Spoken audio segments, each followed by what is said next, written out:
ready for a change? I am talking to you. Then get ready to explore the quantum possibilities. It's time to transform that outdated paradigm into something universal and new. Time to uncover the truth hidden beneath the veil of lies. A time to think outside the box as we link to a higher consciousness. Welcome to the Awakening. And now the hosts of Broadcast Team Alpha, Nori Love and Augie Nost.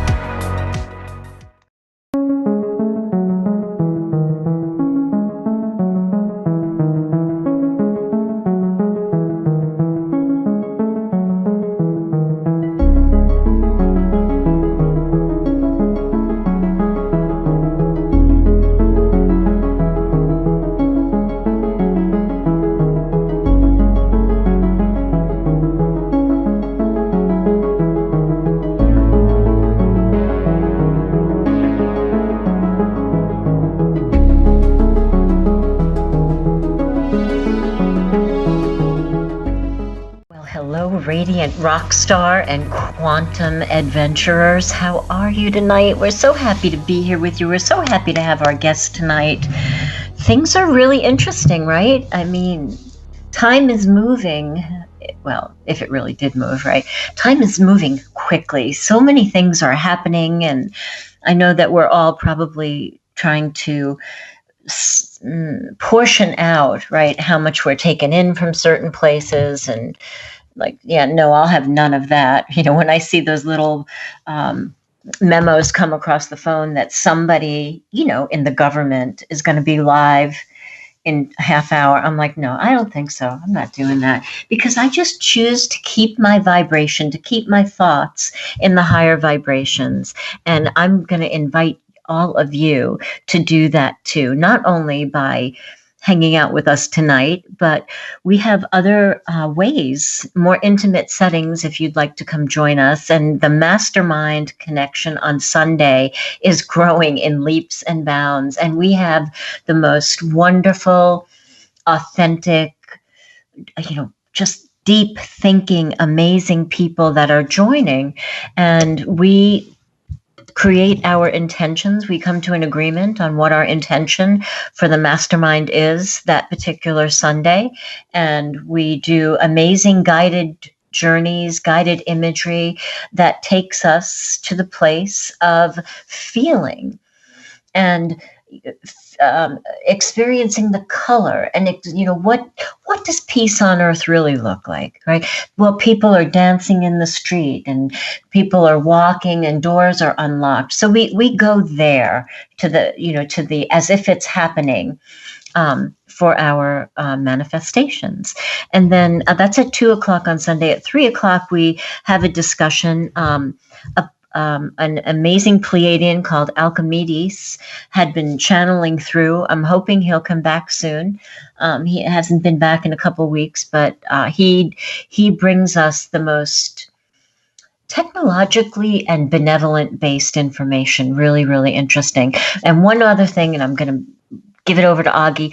I have a 15-day sugar-free challenge going on. If you would like to join us, I'm just going to text me and say I'm in 757-323-5558, 757-323-5558. It's a 15-day sugar-free challenge. You get to define what sugar-free means. You may go, well, I'm going to go sugar-free, but I'm going to eat fruit. I'm going to go sugar-free, but I'm going to have corn syrup. I mean, that kind of defeats the purpose, but you know what I'm saying. So we're going to meet for 15 days in a little container, a sacred container, because when you give things up that are habitual, you know, it tends to bring up feelings. And we're going to have a safe space to talk about it and maybe go on little rants and, of course, make other decisions about our health. So thank you for listening to all that. Augie, how are you tonight? I'm wonderful, and this is going to be so good because we have Micheal Feeley with us. And yes, many of you know him. He is on the radio and TV speaking circuit. He has written 7 books, and he's a researcher of ancient texts ancient history, human origins, and other mysteries of the world. And he's from England, and he's a former police officer.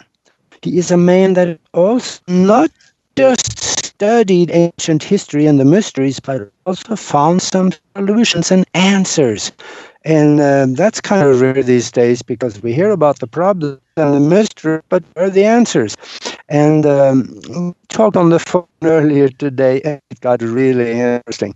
I latched on to one of his books right away.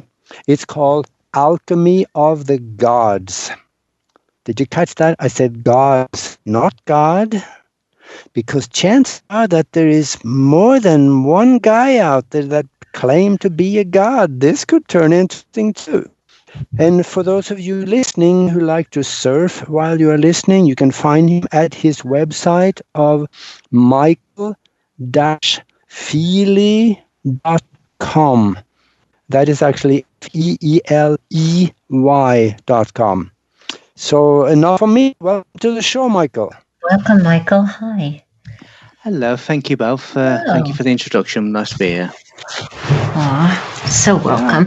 Thanks for being here with us. I know Augie had a chat with you, and I think he has some ideas where we might want to start. Yeah, I'm looking at your books and there's so much to pick from there, but I'm kind of an ancient history buff and I know a lot of our listeners are.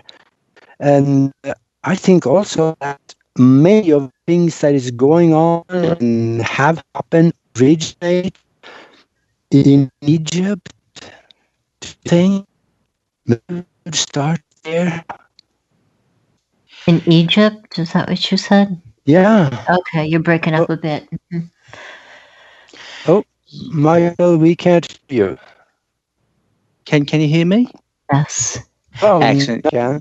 Yeah. Egypt is a real fantastic place to start because it's fascinating. It's the epicenter of many different cultures and many different belief systems. That they all sort of borrowed and stole bits from each other and just renamed them accordingly.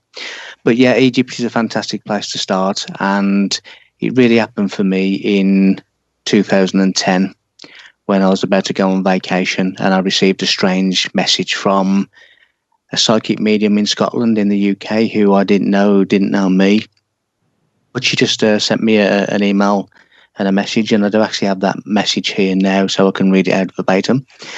And she basically just said, regarding your trip to Egypt, you will help uncover more insights and translate ancient knowledge brought to us from great distance. Under the Sphinx lies an ancient secret knowledge that will be added to your toolbox. Use this wisely for the benefit of all mean past, present and future. It all belongs together in the same place. You must absorb, accept, understand and finally know. Only then can you share and teach. And this was in 2010. She also said that I needed to get as close to the right-hand side of the Sphinx as possible.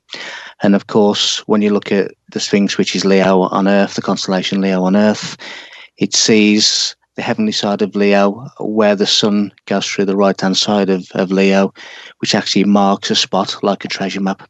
Mm-hmm. So that is the reason I had to go as close as I could to the right-hand side of the Sphinx. So yeah, Egypt is a fantastic place to start. The Giza Plateau is the original Bible. It is the true Bible from where biblical scriptures came from. It's also a terrestrial projection of the heavenly image of Osiris, which is Orion, hence the reason that it is aligned to Orion's belt. And it's also the recreation of the other world here on Earth. So they're basically recreating the stars, recreating the skies, and recreating their river in the sky, the duet, the afterlife, and those kind of things within the Giza Plateau. So it tells us a lot to the actual birth date of the heavenly Christ and many other things. Wow. But that message was like no pressure. By the way, you have to do all this, and this is going to happen, but no pressure. No pressure. I know I've never met you, and you don't know who I am, but I'll just send you this strange message, and good luck to you in 2 weeks when you go. Wow. So how was that? My God. It was fantastic. I mean, when you receive a message such as that, you expect there to be fireworks, you expect there to be reception committees, you expect lots and lots of things. And we went there. One of the first trips we did was an internal flight to Cairo. I went inside the Great Pyramid. We went to the museum. We went down the River Nile, spent time with the Bedouin tribe in the desert. And really, it didn't seem to be anything that was really going on. So it was almost a bit of a letdown, really. But 7 years later, it all came true. And it really took 7 years, literally pretty much 7 years, which is a sacred number in itself. But 7 years later, that's when things started to happen. So that's when the message actually came into some kind of truth and some kind of light. Oh. And how did that come about? I mean, well, all of a sudden, I began to receive an absolute advanced influx of ancient knowledge coming in, and for not only for Egypt, but for other cultures as well that was connecting. I was seeing Egyptian manifestations, scarab beetles manifesting. I actually had a visitation from a pharaoh that literally just joined me and was walking alongside me. And so there's a lot of, I would say, a pinnacle point in my sort of journey in relation to an advanced ancient knowledge of what the pyramids and what these ancient cultures were really telling us, and how that connected to other monuments and monoliths around the world and even beyond the planet, the likes of Cydonia on Mars, which is truly connected to Egypt. Wow. Yeah, that it is. And I think anybody is into this a little bit, they have that God is a mathematician. Because you look the numbers and the science built into Cheops pyramid specifically, and also the Sphinx, it's got to be a mathematician. And that is my theory on the actual builder of these monuments, because when you look at the advanced mathematics within them, when you look at the creation of the universe, which is quite clearly a program by a supreme mathematical mind who also uses imaginary mathematical numbers which don't exist, they only exist in the mind, such as the square root of -1, which is an imaginary number which has been used in the creation of the universe. So it's quite clearly a mathematical mind that has done this, and my theory is it is that mathematical mind that has created the likes of the Great Pyramid using 432 hertz as the frequency. And because you when you go inside the Great Pyramid, when you go inside any of these monuments, they are resonance chambers, and each of the bricks of the Great Pyramid is a different tone on the musical scale. Wow. And there were really harmonic keys to opening portals, and also in the transmutation of self, and which is also how you get the elongated skulls all around the world as well, which is a sort of a natal biorhythmic entrainment technique. While the baby was in the womb, they were introducing sounds which was transmuting the shape of the skull, etc. So it really is just a fascinating world that we live in. Wow. I can't even imagine what that would have felt like with all that frequency. I've experienced it when I went to the inner circle of Stonehenge. And I actually took a group to the inner circle of Stonehenge as a tour, just so I could actually sort of in the field explain what these monuments represented and what they were being used for. And as I was there with the group, my co-host, without any prompting, without any precognition, just walked into the centre and was doing what is known as tonal rills, which is voice harmonics. And every single stone in the circle of Stonehenge was singing back to us in response to these tonal harmonics. So that was almost like just vibrating on the spot. So if you imagine the ancients who were the masters of sound, the high priest, the pharaohs, who used to carry the wasp scepter, which is really a tuning fork of levitation. Mm-hmm. But if you imagine the masters of sound and the master of frequency, what kind of things they could have done, and that these are actually portal opening machines. And in 1971, in the August of 1971, 5 men disappeared from the centre of Stonehenge, which was witnessed by a police officer and a farmer. And they had a campfire, they had a tent. the police officer heard a scream, a flash of light, and the 5 men disappeared forever. When you reach certain frequencies, you get transported to certain places. Mm-hmm. Do you know where they went? No, however, No? Stonehenge is aligned with Saturn, and the likes of Avebury, which is the area of Stonehenge, is aligned to Mars and Earth. So I would guess it would probably be Mars or Saturn that these men disappeared to. Wow, that's amazing. Well, that would be quite a ride. Wow. Well, yeah. So I'm not sure I would want to take that particular ride myself, but No. I'm sure it was interesting. In fact, those people are not the only ones that have really strange experiences in the center. There was a guy in Colorado years ago that told me that he had gone there and taken some people with him, and he was laying down in the middle of the circle of Stonehenge and meditated. And when he woke up, he found himself like the circle was still there, but the countryside around was different because there was a lot of woods, and he walked to the edge and found the road, and he found an old hut. It seemed to him that he was transported back at least 1,000 years because of the way people were dressed and things. And he didn't dare to communicate with them, but he walked back into the circle, and somehow he came back. So strange things happen in that circle. Well, they do, and they are mysterious places, and they were specifically located upon, obviously, energy lines, but also where they were located where the two worlds meet. So when you see the likes of the entrance to the Great Pyramid, which has a double chevron, the double chevron is Shabua in Hebrew, which means the two lands, where the two lands meet. So it really is a portal between the two worlds. The cemetery, which is why we have a cemetery, and you know that is the two worlds, which is the physical and the metaphysical. So they are mysterious places, and they are put on sort of energetic centers in order to enhance what they were doing as a sort of an amplification of sonic and harmonics. Yeah. Well, think back on this, like maybe what happened in England or Stonehenge. Do you see a connection from Stonehenge to Egypt also? There's an absolute connection. When I first started sort of looking into the ancient cultures, and I initially looked at them as an individual project, an individual culture with no connection to any other culture. But what I soon found out by both esoteric theme and by mathematics is that they were truly and well just all singing from the same hymn sheet. And each of these different monuments were not individual, they were all different instruments for an orchestra, a gigantic earthly orchestra of monuments. And you can see quite clearly through this esoteric theme, this message, the message that they're conveying, and you can see by mathematics. You know, when you look at the two-dimensional coordinates, which is longitude and latitude coordinates of these monuments, they are not only giving their own precise location on Earth, but they're also giving the location of other monuments on Earth and also on Cydonia on Mars.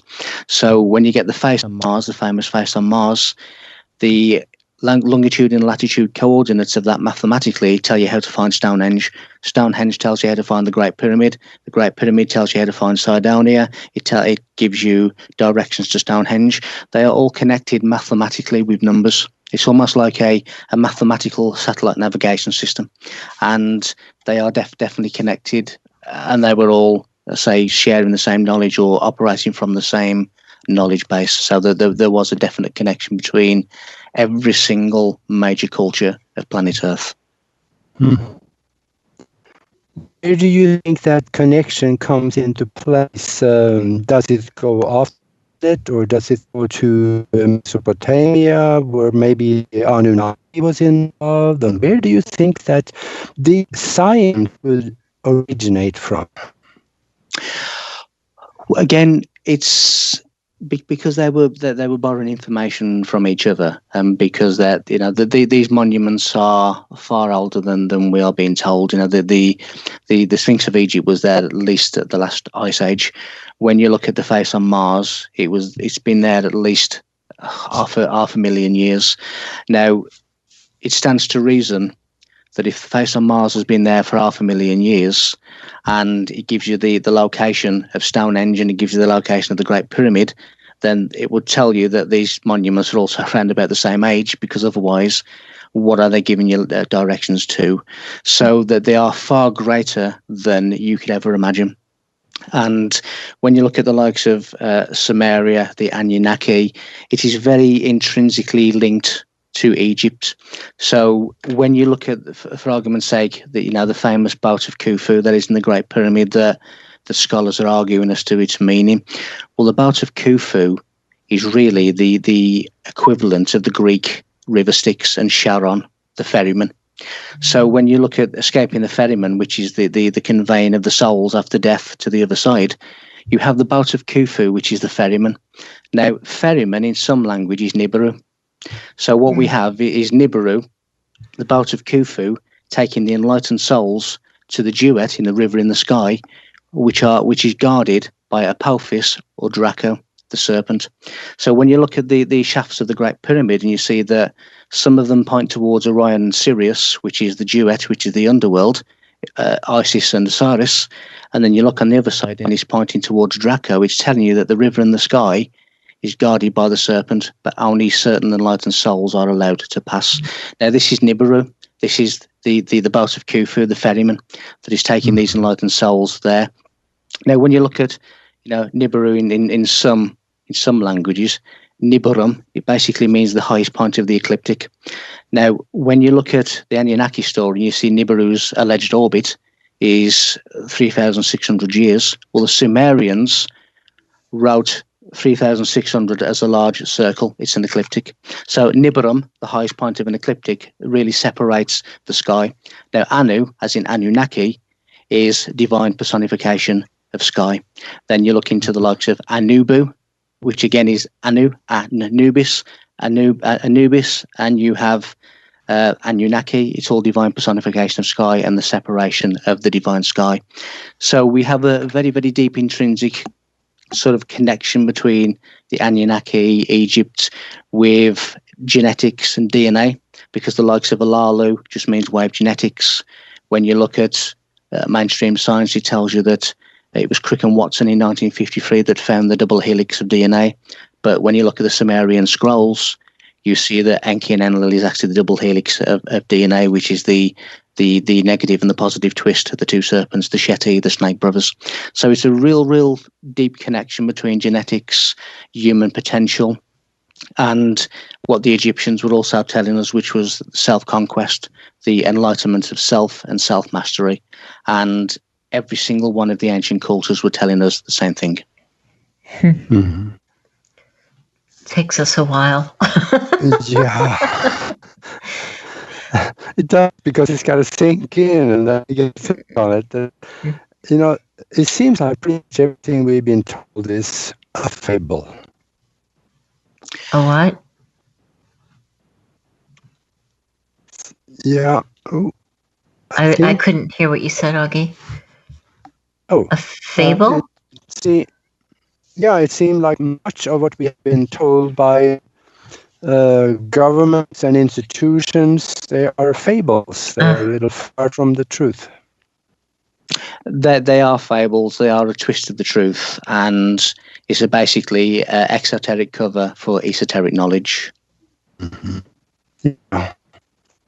I see now we have less than a minute left the break, and I'm wondering if we should just go to the break now. I want to get and talk a bit more about Anunnaki, because they, according to the Sumerian tablets, created so-called man. But I like to see a little bit of your impression of that. So let's go to the break. We'll see you on the other side. It's going to get good. Stay with us. Hey everybody, my favorite time, the big time to do our shout outs to the chat room. Hi Tina, we have the amazing, beautiful, rich and famous Tina Marie is here. Too Cute for You is here. $1's worth. Hi, haven't seen you in a while. Anne is here. Crowman is here. Dana, hi Dana. 5 is here. Ha is here. Happy's here. Iowa Girl JC. Hi Joe. Kay is here. Hi Linda. Lisa's here.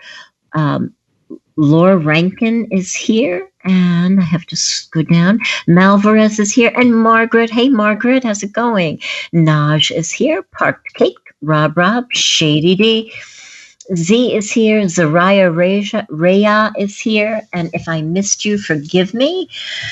Good to see all of you guys. So before we went to the break, I do believe I heard rumblings of Anunnaki, and I'm not sure where we left off. Oh, yeah, sorry. Yeah, Agnew was asking about did the Anunnaki create man, I believe. Yeah. My opinion on that is no. And because when you look into, again, science, when you look into how things are created and how humans are created, it is clear that human DNA is a complex program. And that human DNA was actually programmed elsewhere other than Earth. Now, we got here a lot of the time by solar winds, by different things. Now, the actual physical body that we are now existing in was a creation of an exploding star in the Orion Nebula. And that is known as the triple alpha process, which when a star explodes in the Orion Nursery Nebula, it creates the carbon and the oxygen that has created this human body. So if you put together the fact that human DNA, which is a complex program, was programmed elsewhere, and the human body was created in Orion, then we were created by a higher force than an extraterrestrial force. And it's really clear that genetics and language are connected. So human language is now believed to be a vocal expression of our genetics, and there's many different languages on Earth. There's many different genetic sort of gene pools on Earth as well. That's why there are so many different appearances. So when you start looking at the Anunnaki story, and you start looking at the likes of the so-called Watchers, well, Watcher basically means he who is awake, and it gives you the same kind of root family word as bishop. Now, a bishop sits in a cathedral. Cathedral means seat. So we're then starting to look at seat or throne. Now, when you look at Egypt and you look at the god Osiris, who is always sitting on the throne, Osiris means the seat of the eye, which is talking about the pineal gland, which is talking about enlightenment. So when we look at the likes of the Nephilim, which comes from the word Nephal, Nephal means to fall short. In other words, it means to sin. And sin basically means to fall short of the mark, which is enlightenment, the bullseye, the target, the pineal gland, the enlightenment. So we have all of this connection to Egypt, Anunnaki, pineal gland. When you look at when humans come into this physical cubic world, we enter as the cross. So if you put the arms out straight, the arms and the body create the cross, the cubical city. Okay, so when we come into this body, into this physicality, the 5 wounds of Christ on the cross are really the 5 senses. And it is the 5 senses. 5 gives us pent, which also gives us pent up. So in other words, we are sort of confined within the cube of material existence. So the 5 wounds become the 5 senses. Now, when you look at the famous Eye of Horus, in Egyptian mythology, the Eye of Horus was ripped into 6 parts. Now, when you look at the eyebrow, that represents wisdom and knowledge, but the eye actually then represents the 5 senses. So you quite clearly have the pupil, which is sight. You have the part of the eye closest to the nose, which is smell. The part of the eye closest to the ear is hearing. Then you have that tongue-looking section of the Eye of Horus, which is taste, and you have the teardrop that touches the ground, which is touch. So there you have the 5 senses, and the Egyptians were telling us with that through our spiritual vision, through the middle eye, we can transcend the 5 senses. Now, that is exactly what the heads of Easter Island are also telling us, because the bodies are dug in the ground and only the heads are exposed. So in other words, they were also telling us to concentrate on the divine mind and not a body of 5 senses. So all of these things are completely connected. The Anunnaki, that there are many different extraterrestrial races that exist. There are many of these races that have always been part of Earth. There are many of these races that I would say were here before humans. But in terms of did the Anunnaki create humans, then it is my opinion that they didn't. and the Anunnaki story is largely metaphorical for human genetic and consciousness potential. Mm-hmm. How do you, or do you at all, relate the light body to the data that you're talking about today? How would that factor in with the science that you just presented? Well, with the human body, there are many different aspects. Now, we give off the appearance of solidity, but we're not solid, because the atoms that make us are 99.99999% empty space, or what you would deem as empty space. There is no such thing as empty space. There is no such thing as a void, because when you look at the likes of the Casimir effect, which proves that you can actually influence particles within a vacuum. Now, that begs the question, well, what are particles doing in a vacuum? They shouldn't be there. So if there's particles in a vacuum, then there's no such thing as a vacuum, because there's physical matter there. So when you look at the ancient practice of what they were doing with sound and advanced sound, they were able to transmute through a piezoelectric method. They were able to transmute mechanical magnetic energy into electric light energy. So in other words, they were able to transmute themselves into a light body in order to pass through these portals. So they were actually using sound and transmuting energy through sound, and they were then using that and transmuting themselves into a light body. But it's all to do with the self-mastery. It's all to do with the completion of self. Now, when you look at the likes of in the science, the sacred science, when you look at the number 1,000, it just means the conqueror, the self-masterer. And that is why we have the likes of Buddha with 1,000 petal leaves on his head, because he's talking about self-mastery. So they understood the nature of self. They understood the nature of the cube. You know, the cube, when we look at Isis, it gives us Uset. Seta is 6. Now, the cube represents the cosmic womb. It represents Isis. It's the material realm, and we enter this material realm through the Holy Grail, which is the womb. So we come through the matrix, through the womb, the Holy Grail, which is the repository of the blood of Christ, which is menstrual blood, because originally the blood of Christ related to the sacred mother, the menstrual blood, and that then leads us to the true meaning of Holy Communion, which is the drinking of menstrual blood and semen, which is the elixir of life, the juices of life. So that gave us the later Christian and Catholic sort of communion, Holy Communion. And they understood the nature of the cage. They understood the nature of reality. You know, only the penitent man shall pass. Penitent means repent, which gives us 5. 5 gives us the pentagram, and the pentagram is really the symbol of the mystery. And the serpent is also very, very significant, because the writers of the Bible were the likes of the Levites. Levite means serpent, Leviathan. When you look at Yahweh and Jehovah, they are the Leviathan, they are the serpent. And the true God of the Bible is not God, it is Satan, it is Saturn. So we've really been duped. And so only the penitent man shall pass. Only the man who understands the 5, the cube, the way in which this reality exists, shall pass and shall transform and sort of be transported to the other worlds.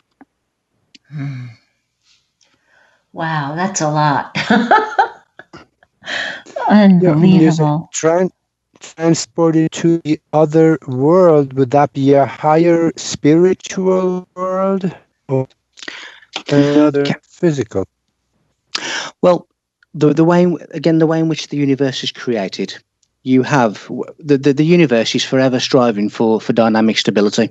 So in other words, dynamic is constant change. So everything is always changing, everything is moving, everything is twisting.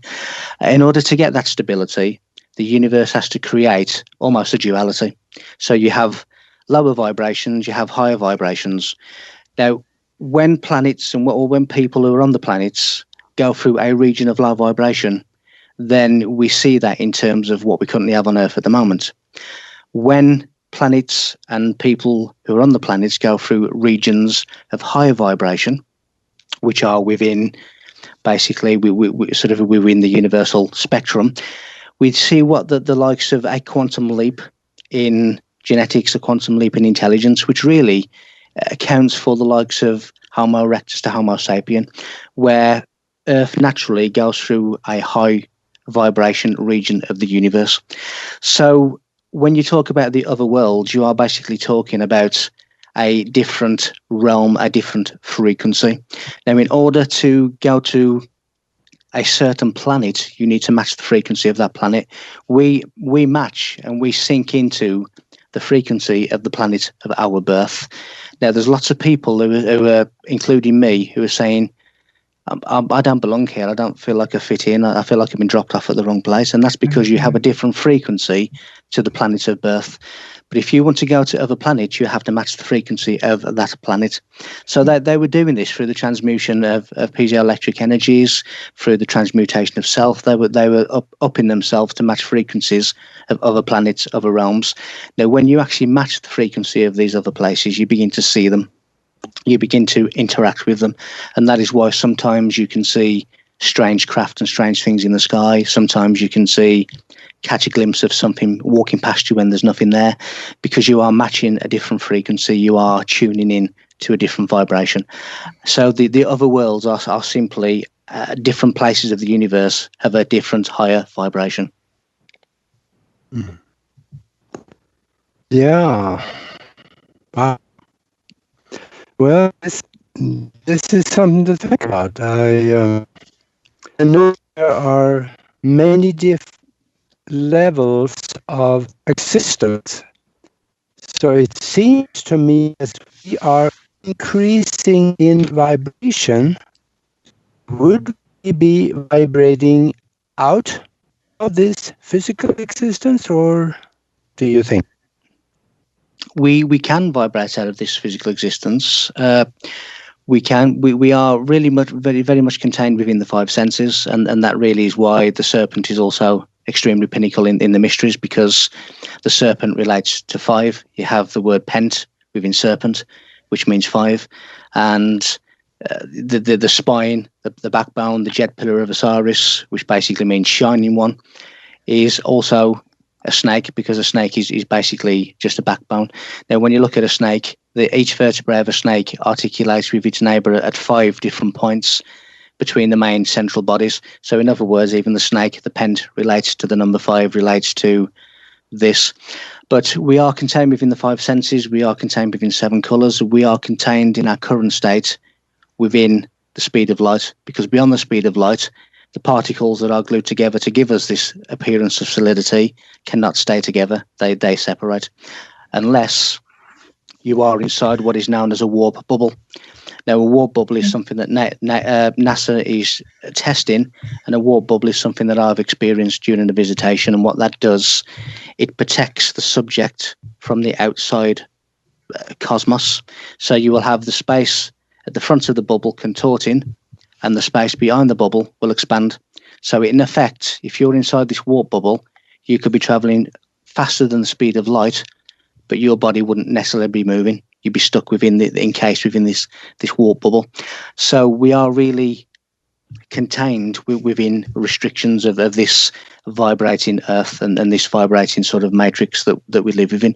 But if our vibrations sped up, then yes, of course, we would be able to almost disintegrate from solidity or the appearance of solidity and go back to superposition, which is multiple states at once, which is how the subatomic particles of the universe exist in multiple states at once. Wow. Now, what were you? Tell me about the bubble. I couldn't quite get the word before saying something bubble. Yeah, it's a warp, W-A-R-P, a warp bubble. Ah, okay. So yeah, it's basically a field of protection, and scientifically it's called a warp bubble, because NASA are trying to experiment with taking basically spacecraft inside these warp bubbles that would be able to propel humans beyond the speed of light.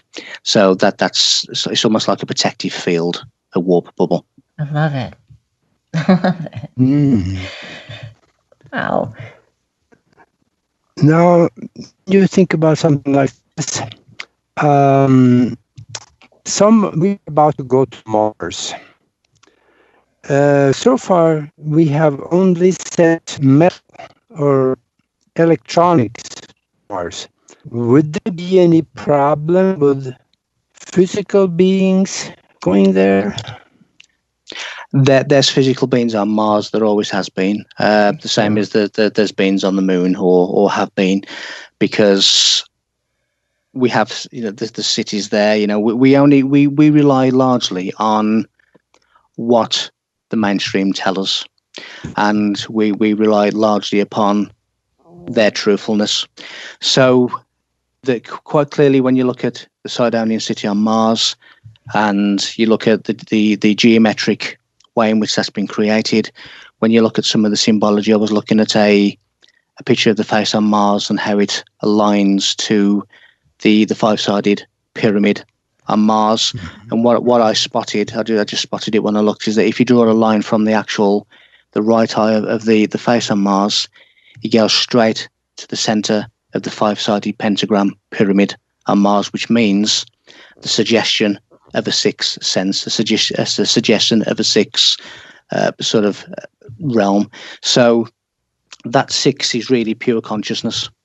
And when you look at who is the face on Mars, well, it's Mater Dolorosa, which is the sorrowful mother, which is Iana or Ishtar or Isis or Mother Mary, and it's basically the sorrow, the goddess, the sorrowful goddess who descended in the story, who descended and was quite tearful.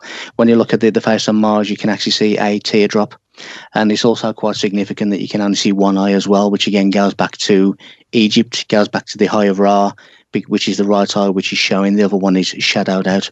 So there's a deep connection between Egypt and Mars. When you look at the word Cairo, it comes from Al-Kahira, which means the place or camp of Mars. So the Giza Plateau, I think, was based upon the Sidonian city on planet Mars. Wow. We have a question from the chat room. Linda asks, is the Bible a book of prophecy? Yes, it is, but prophecy is not necessarily what you think. When you look at the prophets of the Bible and other religious books, they are really the masters, which means the measurers of stars. They were able to read the celestial narrative, which was the zodiac, which was the stars, and based upon that celestial narrative, they were able to predict what was going to be happen at certain times in existence. So they understood the sidereal years, they understood the great ages, and this was also sort of written within the monuments of the world as well. So the prophets were astronomers and astrologers, which was the original science. When you look at science, it's based upon observation. Now, the first observation that man did was the stars. So it was the original science, and the prophets of these religious books were the readers of stars who were able to make predictions based on the programmed movement of the sort of cosmos and the stars within it. And if you look at the Egyptian word for star, it's Esbar, which basically means doorway, it means gateway. So that they understood the movement, and then there's so many different words that relate to stars in our language. Hollywood is A-listers, A-list stars. Mm-hmm. We have babies who are youngsters, who are young stars. We have the word influenza, which is influence of the star. We have the word consider, which means knowledge of the stars. That there's all of these different astronomical phrases that we just think are words, but all words have deeper meanings. But the biblical prophets were astronomers.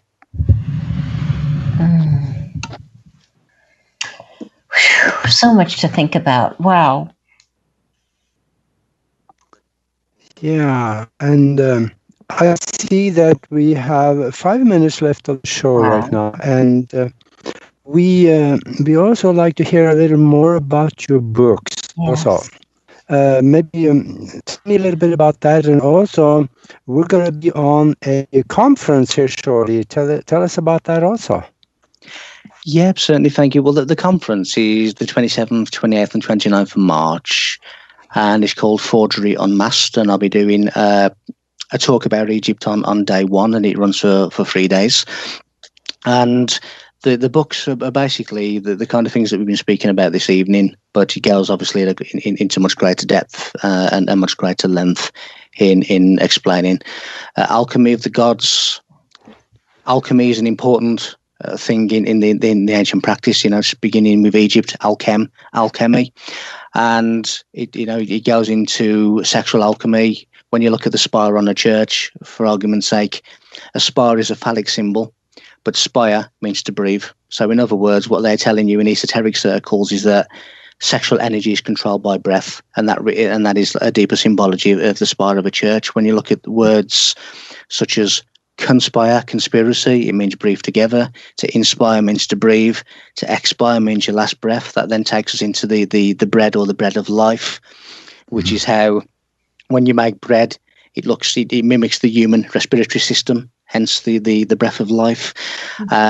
So he takes into a lot of things, and he takes some of the books that I've written. The Secret Christ goes into who Christ really was, how his birth date was really the 11th of September and not the 25th of December, and all this is marked out in the Giza Plateau.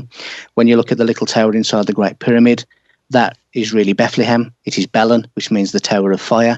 The Tower of Fire is the spine, as the serpent energy of Kundalini goes up the spine, becomes the Bethlehem, the Tower of Belen, the Tower of Fire. And this is all inside the Great Pyramid. It also tells you how the Great Pyramid is a gigantic replica of the human mind and the spiritual sections of the human mind, with the pituitary gland and the pineal gland being marked in the king's chamber and the queen's chamber, etc. So it goes really to deep esoteric sort of knowledge of the ancients and how they were thinking and what they were really telling us. Yeah. Well, how can people get in touch with you, Micheal? The best way to get in touch is my website, really, which leads you into all different avenues, and that is www.micheal-feeley.com. And once you're in there, there's lots of free blogs, there's lots of ways to connect, emails and different ways to connect to me if anyone has any questions. That's great. I have a question. Will you just read the phone book to me? Because I love your accent. Thank you. I'm blushing now, but thank you for that. No, really amazing. No, in essence, we are all the Elohim, because Elohim, when you break down the word Elohim, it basically means God beyond the horizon.